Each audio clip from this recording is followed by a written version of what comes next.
سيدنا ومولانا محمد وآله وإطرته بعداد كل ملوم الله. اعوذ باللہ من الشیطان الرجیم. بسم اللہ الرحمن الرحیم.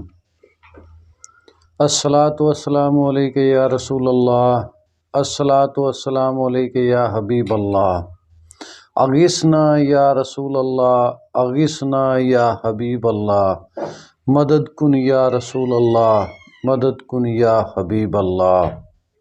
روحانیت چینل کے دوستو، السلام علیکم ورحمۃ اللہ وبرکاتہ. میرے روحانیت چینل کے ساتھیوں، آج ہم جو سلسلہ شروع کر رہے ہیں اس کا عنوان ہے کلمہ طیبہ سے حفاظت. میرے دوستو، آج ہم سب سے پہلے بات کریں گے گھر کی حفاظت کے بارے میں.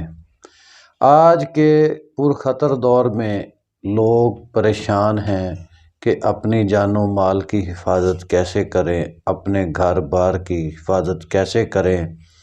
گھر کو نظر بد بھی ہو جاتی ہے، ظالم اور حاسدوں کی طرف سے جادو جنات کے وار بھی چل جاتے ہیں، اور چور ڈاکوؤں کی نظر بھی گھروں پر ہوتی ہے. اس کے لیے اب ہم ایک سلسلہ وار حفاظت کے اعمال پر شروع کریں گے، جس میں ہم آپ دوستوں کو گھر کی حفاظت، گاڑی کی حفاظت، جان و مال کی حفاظت، اولاد کی حفاظت، اپنی حفاظت، اپنے ایمان کی حفاظت، اپنی جیب میں پڑے مال کی حفاظت، اپنے گھر میں پڑے ہوئے مال کی حفاظت، کاروبار کی حفاظت، روزی رزق کی حفاظت کے بارے میں کلمہ طیبہ سے اعمال بتائیں گے. تو میرے دوستو، عمل کی طرف چلنے سے پہلے آپ سے گزارش ہے کہ روحانیت چینل کو سبسکرائب کریں اور بیل آئیکن کے بٹن کو دبا لیں تاکہ آئندہ آنے والی ویڈیوز آپ کو بر وقت مل سکیں. تو میرے دوستو، آج ہم سب سے پہلے جو عمل پڑھیں گے، کریں گے اور میں آپ کو اجازت دوں گا، وہ ہے گھر کی حفاظت کلمہ طیبہ سے. تو میرے دوستو، جیسا کہ آپ سے پہلے بات ہو چکی کہ گھر کو نظر بد، حاسدین کا حسد، دشمنوں کی طرف سے کیے گئے جادو جنات کے اثر سے بچانے کے لیے ہر بندے کو کسی ایسے عمل کی ضرورت ہوتی ہے جس سے وہ اپنے گھر کی حفاظت کر سکے. گھروں کی حفاظت کے لیے لوگ عاملوں بابوں کے پاس بھاگے پھرتے ہیں اور ان کو نذرانے، مرغے، بکرے اور ہدیے دیتے ہیں، اور وہ ان کو عام سادہ لو انسانوں کو لوٹ رہے ہیں. میری اس ویڈیوز کا مقصد صرف یہی ہے کہ مخلوق خدا اللہ وحدہ لا شریک کی اس مخلوق کی بے لوث بے غرض خدمت کرنا اور ان کو ان ظالم، جاہل، جھوٹے عاملوں اور بابوں سے بچایا جائے. تو میرے دوستو، آپ اعمال کو توجہ اور غور سے کرتے رہیں گے تو آپ پر کوئی جادو جنات کا اثر نہیں ہوگا. آپ کو کسی نام نہاد عامل کے پاس جا کے اسے بھاری نذرانے اور پیسے دینے کی ضرورت نہیں ہوگی. تو آئیے اب ہم آپ کو بتاتے ہیں گھر کی حفاظت کلمہ طیبہ سے کیسی کی جا سکتی ہے. تو سب سے پہلے میرے دوستو، جس روز آپ نے عمل شروع کرنا ہے وہ دن ہوگا جمعرات کا. جمعرات کے روز آپ بعد نماز ظہر یا بعد نماز عشاء 2 رکعت نماز نفل حاجات ادا کریں گے.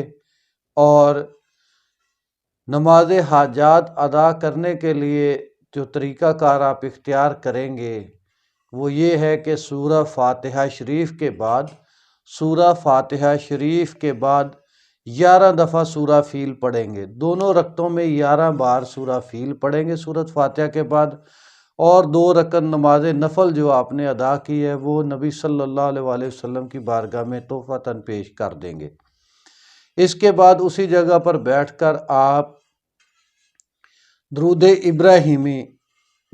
ابراہیمی 3 دفعہ، اول 3 دفعہ آخر پڑھیں گے اور 11 بار کلمہ طیبہ پڑھیں گے، لا الہ الا اللہ محمد الرسول اللہ، لا الہ الا اللہ محمد الرسول اللہ، لا الہ الا اللہ محمد الرسول اللہ۔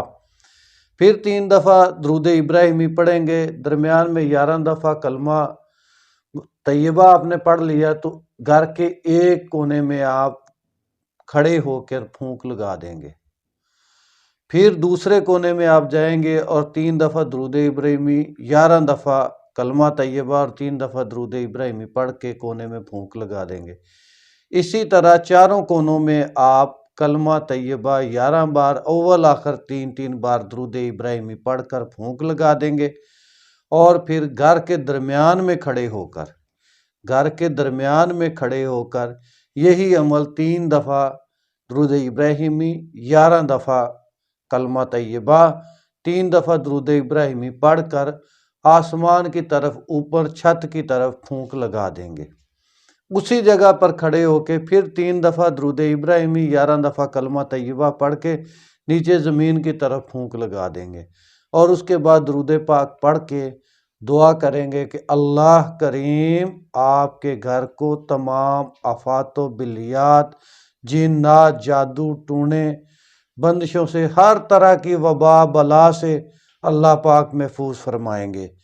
اور اس طرح اس عمل پر عمل کرتے رہیں، روزانہ بعد نماز عشاء یا بعد نماز ظہر اس عمل کو اپنے عمل میں رکھیں، اور پوری توجہ دھیان کے ساتھ ہی عمل کرتے رہیں، انشاءاللہ کبھی آپ پر جادو نہیں ہوگا۔